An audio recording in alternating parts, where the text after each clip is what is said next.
Good morning student. आज हम chapter 18 अटहर आसमान गिरा रीड कर रहे हैं। बच्चों, इस चैप्टर में आपको कुछ पिक्चर्स दिखाई दे रही हैं। तो हम जब चैप्टर रीड करेंगे तो इन पिक्चर्स के जो चित्र हैं हमारे, उनके आपको नाम के साथ पढ़ना है। जैसे देखिए, यहाँ पे एक खरगोश का चित्र है, तो हम इसे रीड करेंगे। एक खरगोश था, वह नारियल के, किसका चित्र है? नारियल के पेड़ का।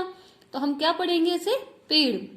वह नारियल के पेड़ के नीचे सो रहा था। एक खरगोश कहाँ सो रहा था? नारियल के पेड़ के नीचे। अचानक किसी चीज के गिरने की जोर की आवाज हुई। खरगोश घबराकर उठ बैठा। अरे, क्या हुआ? किसका पिक्चर है यहाँ पे? किसकी चित्र है? खरगोश की। खरगोश बड़बड़ाया। क्या बड़बड़ाया? कि अरे, क्या हुआ? उसने इधर उधर देखा। उसे लगा आसमान गिर गया है। उसे क्या लगा? कि आसमान गिर रहा है। और वह डरकर भागा। भागते भागते उसे किसका चित्र आ गया? अब हाथी का। तो भागते भागते उसे हाथी मिला। उसने चिंघाड़ कर पूछा। हाथी की आवाज क्या होती है? चिंघाड़ना, उसकी वॉइस होती है ना।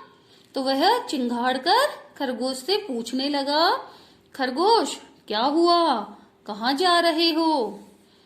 खरगोश भागते भागते बोला, आसमान गिर रहा है, भागो भागो। खरगोश क्या बोला हाथी से? कि आसमान गिर रहा है, भागो भागो। हाथी भी उसके पीछे भागने लगा। तभी उन्हें, किसकी पिक्चर है बेटा? हिरन। तभी उन्हें कौन मिला? हिरन मिला। वह बोला, ठहरो, क्या हुआ? किससे बोला? हाथी और खरगोश से। कौन बोला? हिरन। कि ठहरो, क्या हुआ? क्यों भागे जा रहे हो? तब किसकी पिक्चर है? हाथी। हाथी ने कहा, आसमान गिर रहा है, तुम भी भागो। हिरन भी उनके पीछे भागने लगा। खरगोश, हाथी और हिरन को भागते भागते अब कौन मिला उन्हें? किसकी पिक्चर है? भालू। भागते भागते भालू मिला। वह बोला, ठहरो, तुम सब क्यों भागे जा रहे हो? हिरन बोला, आसमान गिर रहा है, तुम भी भागो।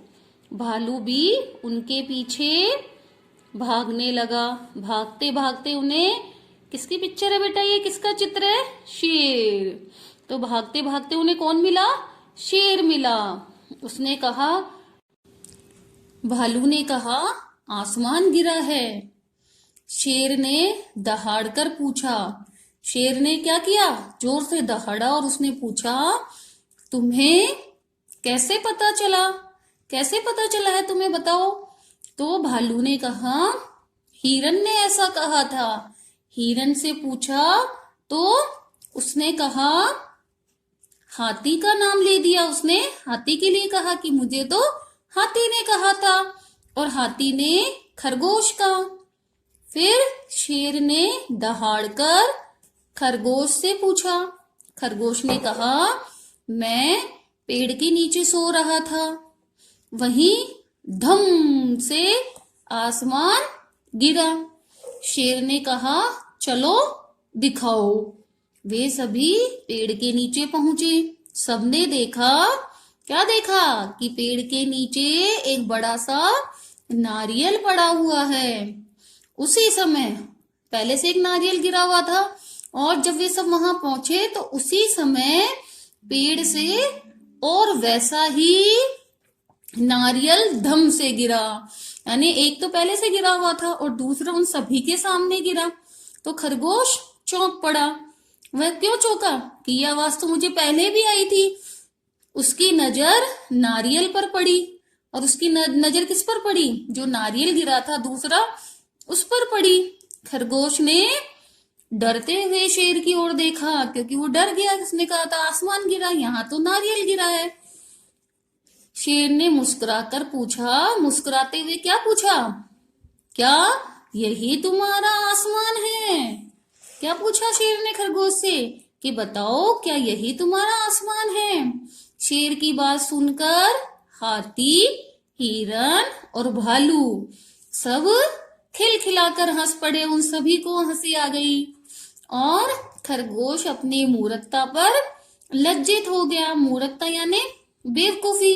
क्या बेवकूफी की उसने? जब उसे आवाज आई तो उसने अपने चारों तरफ नहीं देखा कि ये किसकी आवाज है, किसी से पूछा भी नहीं, और उसने क्या समझ लिया कि आसमान गिर रहा है।